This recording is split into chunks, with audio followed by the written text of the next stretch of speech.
ये पढ़ा था ना, एडर कम सब्ट्रैक्टर।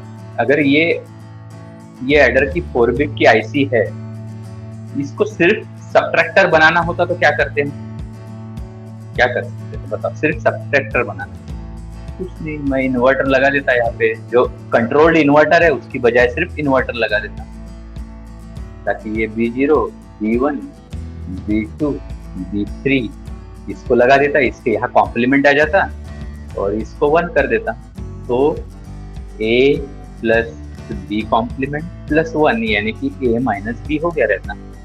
अब मुझे दोनों चीज करना था, इसलिए XOR का यूज कर।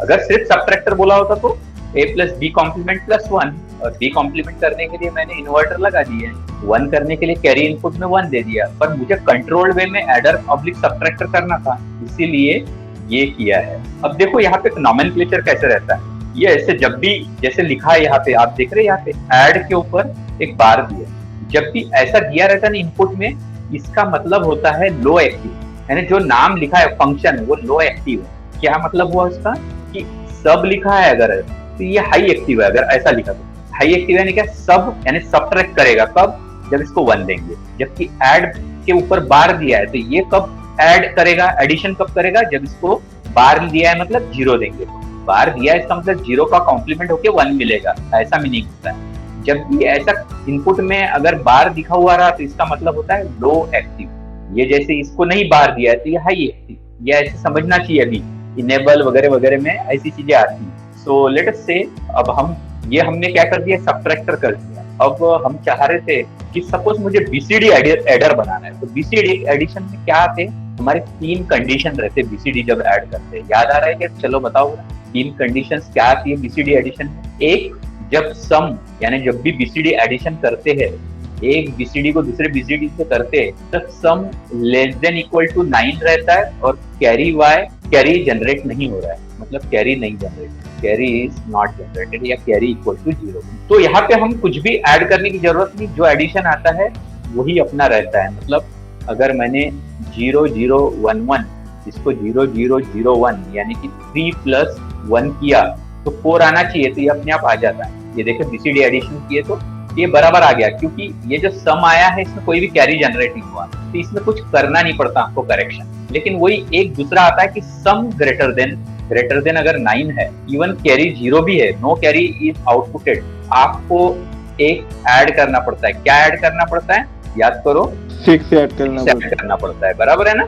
ये करेक्शन अपन ने किए थे बीसीडी एडिशन में। और फिर लास्ट कंडीशन क्या है, अब बताओ तो याद आ रहा हो तो, although the sum is less than equal to 9 but carry generate हो गया, तब भी हमको 6 ऐड करना पड़ता है। तो इसके हिसाब से अब हमको, अभी तब हमने मेथड सीखे थे, अब हमको क्या करना है, उसका डिजाइन तैयार करना है। तो हमको we can say we are designing, क्या कर रहे हैं हम, डिजाइन के 1 डिजिट बोल सकते लगे तो इसको, क्योंकि बीसीडी यानी एक डिजिट हो गया ना, 1 digit BCD adder using 4 bit adder. अब बताओ आइडिया आप बताओगे, वैसे वैसे जाएंगे अपन। सपोज लॉजिक के हिसाब से अगर अपन गए तो ये तो मेरा 4 बिट एडिशन है, अगर A दिया है तो ये BCD A3 A2 A1 A0, इसको B से ऐड करेंगे, B3 B2 B1 B0, ये सम देगा S3 S2 S1 S0, और अगर आया तो C आउट आ जाएगा, ठीक है इसमें से। तो अब बताओ मुझे क्या करना पड़ेगा। सपोज ये मैंने बनाए, ये A3, तो ये बन जाएंगे A3 A2 A1 A0, ये सब बन जाएंगे, बराबर है। इसी को सेम यहाँ पे B3 B2 B1 B0 यहाँ दे दूंगा। तो अब मुझे बताओ, ये अगर बन गया तो अपना एडिशन तो बाइनरी एडिशन होगा, क्योंकि ये 4 बिट बाइनरी एडर है, 4 बिट लगे तो यहाँ बाइनरी एडर है, यानी ये जो है गिवन आईसी कौन सी है, 4 बिट बाइनरी एडर, और इसको मुझे क्या बनाना है, BCD। हाँ, तो मुझे अश्योर करना पड़ेगा ना कि ये जो सम मिल रहा है ये प्रॉपर रहना चाहिए ना, ये S0 ये S1 ये S2 ये S3। तो आइडिया बताओ कि क्या करना पड़ेगा। सपोज ये कैरी इनपुट और ये इसका सपोज यहाँ पे ना देते हुए इधर भी दे सकते हो, सपोज ये आउटपुट, बताओ क्या करना पड़ेगा। ये सम जो आएगा, ये भी सम जो आएगा, ये अगर ये ग्रेटर देन 9 हुआ तो मुझे 6 ऐड करना पड़ेगा ना। Yes sir. देखो पहले मैं आइडिया बताता हूँ, उसके हिसाब से फिर बाद में डायग्राम बनाएंगे। हमारी आइडिया ये है कि हम चाह रहे हैं कि ये 4 बिट BCD एडर दे, ठीक है। अपन देखो इवॉल्व कैसे कर रहे हैं इजीली, एक एक एक, ये A दे दिया, ये B दे दिया, यहाँ से S मिल गया, यहाँ से C आउट हो गया, ठीक है। अब ये अगर ये 9 से बड़ा है, एक कंडीशन डालना पड़ेगा, अगर ये 9 से बड़ा है या और ये C आउट 1 है, तो इसमें ये जो है, ये 4 जो लाइन है, इसमें 0 1 1 0 ये ऐड करना पड़ेगा। तो यहाँ से जो सम मिलेगा वो हमारा सही सम होगा, ये सम सही होगा। ये आइडिया समझ में आ रही है आपके? तो अगर मैं ट्रूथ टेबल के हिसाब से ऐसी कंडीशन कैसे डेवलप करूं, इसके हिसाब से करने की कोशिश करता हूँ कि ये सम आउटपुट है, ये आउटपुट है, और यहाँ मैं लिखना चाहता हूँ कि वो कंडीशन जो बनाना है, मुझे एक आउटपुट ऐसा बनाना है कि उसको 6 ऐड कर बोलना है। ये जो आउटपुट है ना, ये ऐड करना कि नहीं करना ये डिसाइड करता है। कब? जब S3 S2 S1 S0, अगर ये चारों 0 है तो मत कर ऐड, अगर ये 1 है तो मत कर ऐड।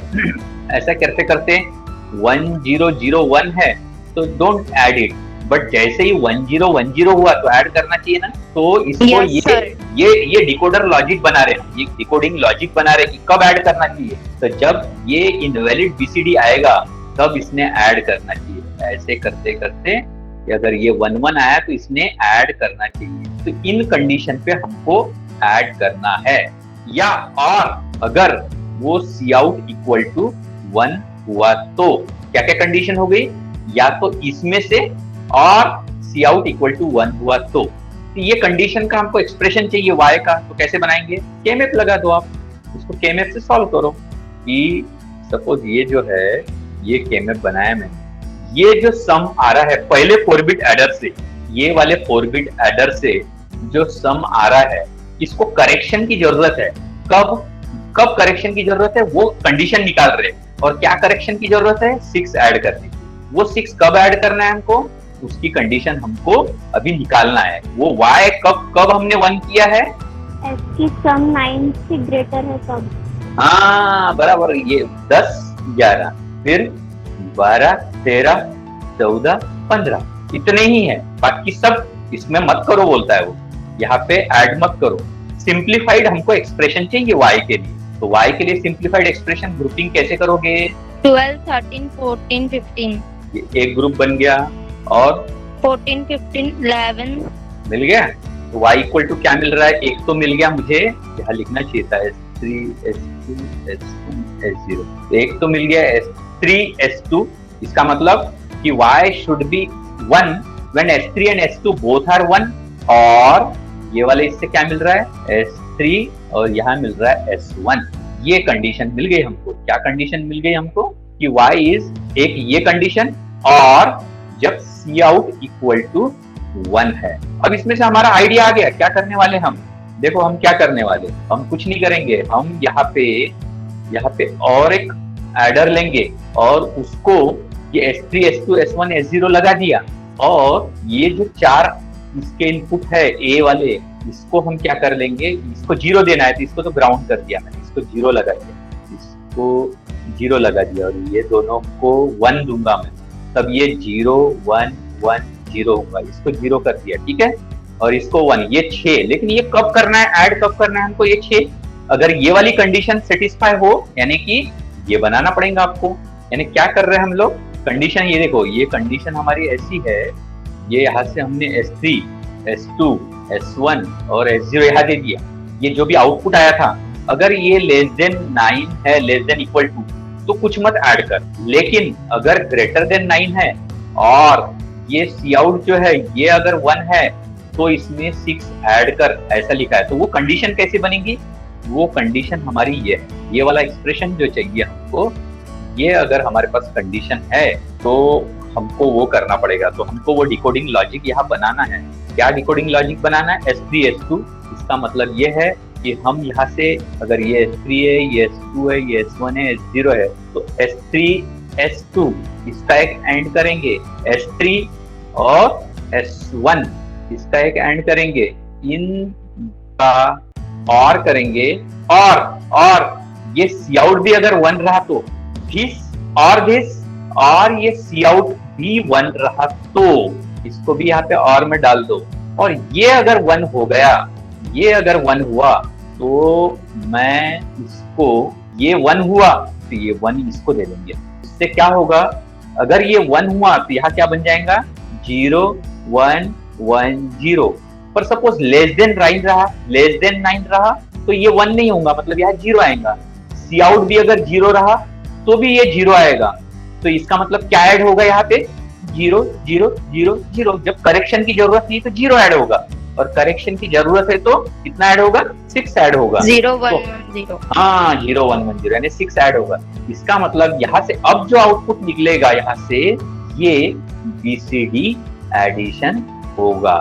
अब इसी को मैं आपको रेडीमेड डायग्राम बताऊंगा, ताकि अभी मैंने कॉन्सेप्ट बताया, ये देखो ये इनपुट्स, ये हम डिकोडिंग कंडीशन बना रहे S3 S2 S1 S0, ये सब लिखे 0 0 से पूरा 1 1 तक के। तब हमको सिर्फ ये फ्लैग आउट करना था कि ये कंडीशन में ही करेक्शन की जरूरत है, तो उसको हमने सिंप्लीफाई किया तो हमको ये बराबर मिला। अब भी हमने देखे ये मिला था, हमको यही मिला है S3 S2 S3 S1 अब भी मिला अपने को। और अब वही चीज यहाँ पे कर रहे, अच्छा वाला डायग्राम दिखा रहा हूँ। क्या किए कि इस ये A में ये B ऐड कर रहे, जो भी सम आ रहा है उससे इस कंडीशन में अगर 1 होता है या ये सी आउट 1 होता है 0 1 1 0, ये इसमें करेक्शन करना है। ठीक है, इसके कैरी आउट को जस्ट इग्नोर करो, इसका कोई यूज नहीं है। ठीक है, ये 4 बिट बाइनरी एडर से हमने क्या बनाया 1 डिजिट BCD एडर बनाया। मतलब हम सिर्फ 5 + 7 कर सक रहे हैं या 6 + 3 कर सक रहे हैं। अगर आपको 16 और ऐड करना है तो ऐसे डबल आपको कैस्केड करने पड़ेंगे। आया समझ में? ऐसे 2 सर्किट लगेंगे। अभी एक ही सर्किट से एक डिजिट यानी 4 बिट बाइनरी BCD लगता है ना, 1 डिजिट यानी BCD में 4 बिट लगेंगे, तो ये 1 डिजिट का BCD एडर है। I hope you are able to understand this. अब एक टॉपिक है ALU, arithmetic and logical unit. तो आपको 2 IC मेंशन किया है, बट एक 74181 ये मालूम रहना चाहिए। तो ALU क्या होता है? ALU का मतलब आपको मालूम है, कंप्यूटर के लैंग्वेज में बताओ, अरिथमेटिक एंड लॉजिकल यूनिट। इसमें ये ब्लॉक डायग्राम देखो, ये A0 to A3 यानी 4 bit, B0 to B3 4 bit, Cin bar input और सम आउटपुट है F0 to F3, Cn बार +4 ऐसे कुछ आउटपुट है, और मोड कंट्रोल है, और सिलेक्ट लाइन है S0 to S3। तो ये S0 to S3 select line जैसे देते हो तो उसकी फंक्शनलिटी चेंज होती है। ये बड़ा 24 पिन की IC है, तो इसको ज्यादा स्टडी करना नहीं है, लेकिन एक हल्के से बता रहा हूँ कि ये जो S3 S2 S1 S0 दिया है कि ये चारों 0 रहता है तो क्या करता है कि लॉजिक M जो है उसको हाई रखा तो ये कॉम्प्लीमेंट करता है। अगर ये अलग कंट्रोल दिए तो A-1, ऐसे इतने सारे फंक्शन करता है कि ये बहुत ज्यादा फंक्शनलिटी इसमें है। तो एग्जाम पॉइंट ऑफ व्यू से इतना इंपॉर्टेंट नहीं। इससे पता चल रहा है ना कि अगर ये सब 0 A कॉम्प्लीमेंट कर सकते हैं, A + B कर सकते हैं, A + B का बार कर सकते हैं, A + AB बार कर सकते हैं, ऐसे बहुत सारे फंक्शनलिटीज हम कर सकते हैं। ठीक है, ये जस्ट थ्योरेटिकल हो गया, ये इतना मेरे को इसके बारे में ये जस्ट मालूम रहना चाहिए, इसलिए मैं बता रहा हूँ। अब इसमें मेरे को एक चीज बताने की थी, हमने क्या पढ़ा था, BCD to 7 सेगमेंट पढ़ा था। तो उसकी ये जो segment BCD to 7 segment decoder की IC आती है, मतलब हमने डिजाइन किया था ये कि ये ऐसा ब्लॉक कि जिसको अगर BCD ये 4 BCD के इनपुट्स दिए, ठीक है ABCD, तो हमको ये 7 सेगमेंट के आउटपुट देता है, बराबर है, ABC इस तरीके से F है ना, G तक के देता है। ये हम रिस्पेक्टिव इसको लगा देते हैं, बराबर सेगमेंट्स को, तब हम ये ग्लो कर सकने में सक्षम रहते हैं, कर सकते हैं इस टाइप का।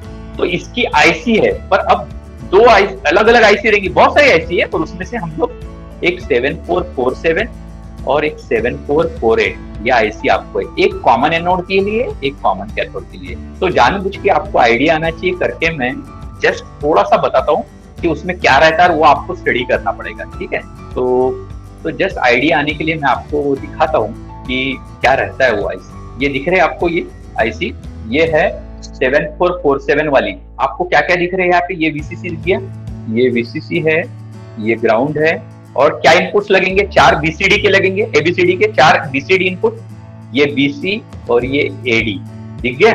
और 7 सेगमेंट ये सेगमेंट्स के उनसे ये वाले AFG और सबके ऊपर बार लिखा है, मतलब ये लो एक्टिव है, ये सब लो एक्टिव है। ये है कॉमन एनोड के लिए, कॉमन एनोड के वक्त लो एक्टिव रहता है, मैंने बताया था ना आपको, कॉमन एनोड के वक्त लो एक्टिव रहता है, ठीक है।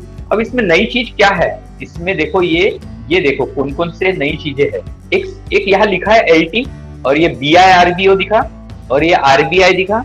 अब Yes, इसके फंक्शन आपको पढ़ के समझना है। LT का मतलब होता है लैम्प टेस्ट, यानी कि पूरे 7 सेगमेंट ग्लो हो रहे कि नहीं, तो LT बार, ये है LT बार मतलब लो एक्टिव। LT बार को आपने 0 दे दिया तो सब के सब 8 का आंकड़ा बन जाएगा, मतलब 7 सेगमेंट ग्लो हो रहे, ऐसा मीनिंग होता है।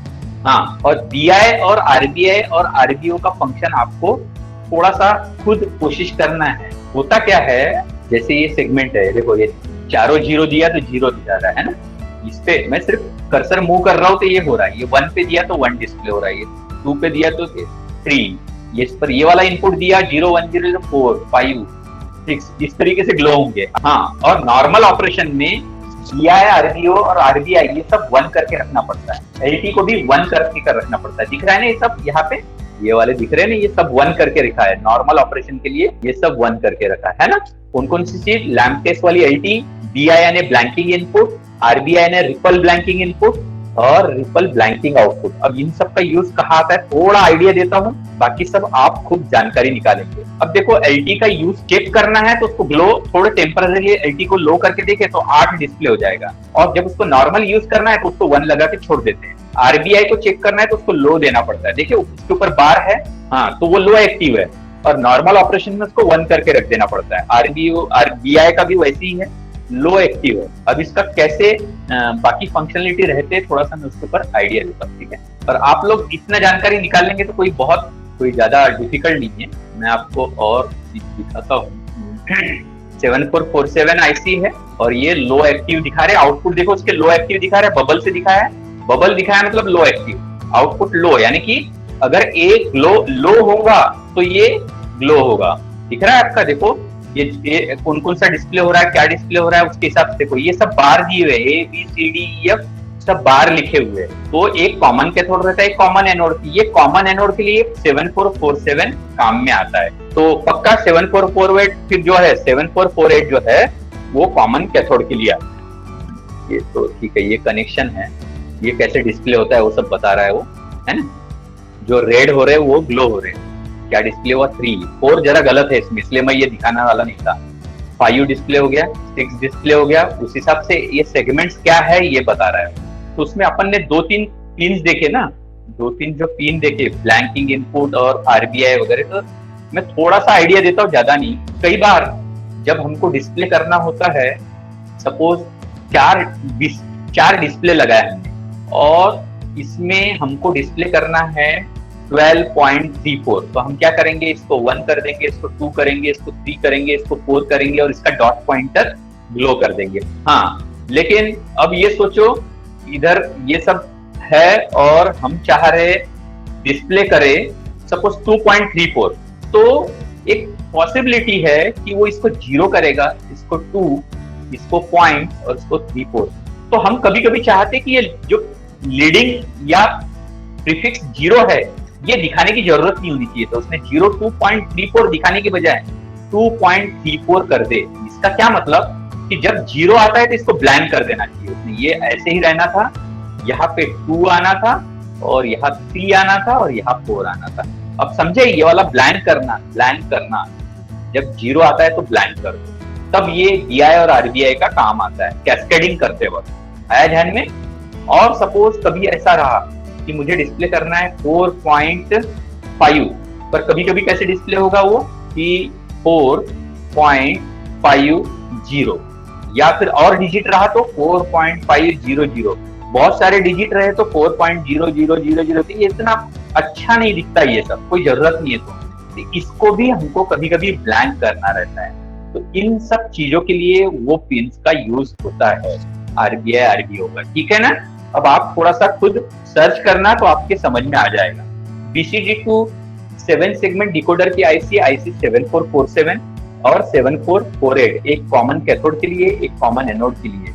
और apart from 4 inputs ABCD and 7 segment outputs, there are some 2-3 control pins like LT, RBI, RBO and BI।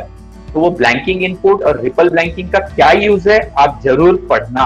और एक और बात बताता हूँ कि इन डिस्प्लेस का कैसे यूज होता है, मैं आपको थोड़ी आइडिया देता हूँ। जब आप मल्टीपल 7 सेगमेंट्स यूज करते हैं तो उसको कई बार मल्टीप्लेक्सर से यूज करते हैं। तो अभी मल्टीप्लेक्सर आपको पढ़ाया नहीं इसके बारे में, इसलिए बताऊंगा नहीं, लेकिन एक बता रहा हूँ, ये दिख रहा है कि ये वाला, ये जो सर्किट बता रहा हूँ, ये जो पहली आईसी है ना 7490, ये हम लोग पढ़ने वाले एजुकेशन में आपके को, ये एक्चुअली डिकेड काउंटर है। यानी कि इसके जो QA, QB, QC, QD में से ना 000 4 0 से 9 तक के 1001 ऐसा जाता है। और यही इसको क्या किया, ये 7447 को इसके ABCD को कनेक्ट कर दिया और ये सीरीज रेजिस्टेंस सब 7 सेगमेंट को दे दिया।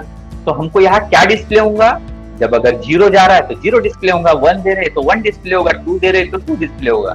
और ये ऑटोमेटिक ये काउंटर चलते रहता है। 7490 ये डिकोडर डिकेड काउंटर है, समझे। ये डिकेड काउंटर है, मतलब एक एक क्लॉक इसको जब मिलता है, ये क्लॉक मिलता है तो ये 4 0 से लेकर 1001 तक जाता है, जो कि एज अ BCD इनपुट ये 7447 को मिलता है।